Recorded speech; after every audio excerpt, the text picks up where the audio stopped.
একটা বিমান একটা দুর্ঘটনা মুহূর্তে মাইলস্টোন কলেজ রূপ নিল এক বিভীষিকায়। যেখানে একটু আগেও ছিল ক্লাসের কোলাহল, সেখানেই তৈরি হলো শত শত আর্তচিৎকার। বাংলাদেশ বিমান বাহিনীর F7 মডেলের বিমানটি দুপুর 1:06 উড্ডয়ন করে। 12 মিনিট পর ঠিক 1:18 বিমানটি বিধ্বস্ত হয়। বিমান চালাচ্ছিলেন ফ্লাইট লেফটেন্যান্ট তৌকির। এটি তার সোলো ফ্লাইট ট্রেনিং এর অংশ ছিল। এই ধাপে এসে একজন প্রশিক্ষণরত বৈমানিক প্রথমবারের মতো একা কোনো প্রশিক্ষক ছাড়াই নিজে একটি বিমান ওড়ায়। ফ্লাইটের দৈর্ঘ্য ছিল সাধারণত 20 থেকে 30 মিনিটের, কিন্তু কে জানত মাত্র 12 মিনিটেই সবকিছু শেষ হয়ে যাবে। তাছাড়া এই ট্রেনিং এর আগে পাইলটের মনোবল, দক্ষতা, জরুরি অবস্থা সামলানোর কৌশল সহ নানান বিষয় বারবার পরীক্ষা করে দেখা হয়। সবকিছু ঠিক থাকলে তখন তাকে একাই একটি বিমান নিয়ে ওড়ার সুযোগ দেওয়া হয়। তৌকির সবকিছুর যোগ্য ছিল। তিনি বিমান নিয়ে কুর্মিটোলা পুরান এয়ারফোর্স বেস থেকে টেক অফ করেন।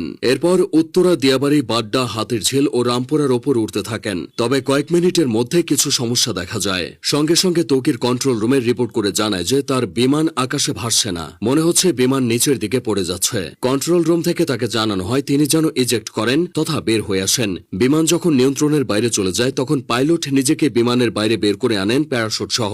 এটিই ইজেক্ট, কিন্তু কোনো এক অজানা কারণে তা সম্ভব হয়নি। এদিকে কন্ট্রোল রুমের সাথে পাইলটের যোগাযোগ বিচ্ছিন্ন হয়ে যায়। তার ঠিক 1 থেকে 1.5 মিনিটের মধ্যেই বিমানটি নিয়ন্ত্রণ হারিয়ে উত্তরা মাইলস্টোন স্কুলে বিধ্বস্ত হয়। মূলত স্কুলের আবাসিক ভবনে বিমানটি আছড়ে পড়ে। ভবনটির নাম হায়দার হল। হলের পুরো অংশ ধসে গেছে। বিমানের বড় অংশটা ক্যাম্পাসের মাঝের ফাঁকা অংশে পড়েছিল। বিমানটি একটু পরে আছড়ে পড়লে হয়তো হতাহতের পরিমাণটা কিছুটা কমত, কারণ ক্লাস শেষের ঠিক পরের সময় বিমানটি আছড়ে পড়েছে। বহু ছেলে মেয়ে ক্লাস শেষে বের হয়ে চলে যেত। যে ভবনে বিমান বাহিনীর প্রশিক্ষণ বিমানটি বিধ্বস্ত হয়েছে সেটি দোতলা ছিল। ক্যান্টিনের পাশেই ওই ভবনটি। ওই ভবনে 2টি তলা মিলিয়ে মোট 16টি ক্লাসরুম আছে আর 4টি শিক্ষকদের রুম। প্রাথমিকের 1ম থেকে 5ম শ্রেণীর ক্লাস হতো এই ভবনে। 3য় ও 4র্থ শ্রেণীর শ্রেণীকক্ষের সামনেই বিমানটি বিধ্বস্ত হয়েছে। তখন ক্লাস চলছিল। কিছুক্ষণের মধ্যেই ক্লাস শেষ হতো। ঠিক সেই সময় কলেজের প্রজেক্ট 7 নম্বর ভবনে বিমানটি ধাক্কা লেগে জ্বালানি লিকেজ হয়। পরে প্রজেক্ট 2 ভবনের সামনে আছড়ে পড়ে। বেলা 1টার দিকে স্কুল ছুটি হয়ে যায়। তবে তখনও কিছু শিক্ষার্থী সেখানে অবস্থান করছিল।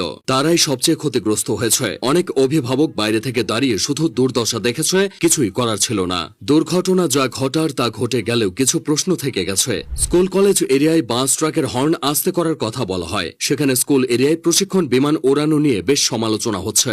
উন্নত দেশগুলোতে বিমান বাহিনীর প্রশিক্ষণ বিমানগুলো জনমানবহীন এলাকায় এনে ওড়ানো হয়, এই যেমন ফাঁকা মাঠ, নদীর পার বা বিধ্বস্ত কোনো জায়গায়। কারণ একটাই, কোনো অনাকাঙ্ক্ষিত ঘটনা ঘটলে যেন ক্ষয়ক্ষতি এড়ানো যায়। এদিকে ঢাকার মতো জনবহুল শহরে বিমান বিধ্বস্তর এই ঘটনা ক্ষয়ক্ষতির পরিমাণ বাড়িয়ে দিয়েছে। তাছাড়া যে বিমানটি নিয়ে তৌকির বের হয়েছিল সেটি বহু বছরের পুরানো বিমান বলে অনেকে দাবি করছে। এই বিমান এতটাই ঝুঁকিপূর্ণ যে দুনিয়া জুড়ে এটি উড়ন্ত কফিন নামে পরিচিত।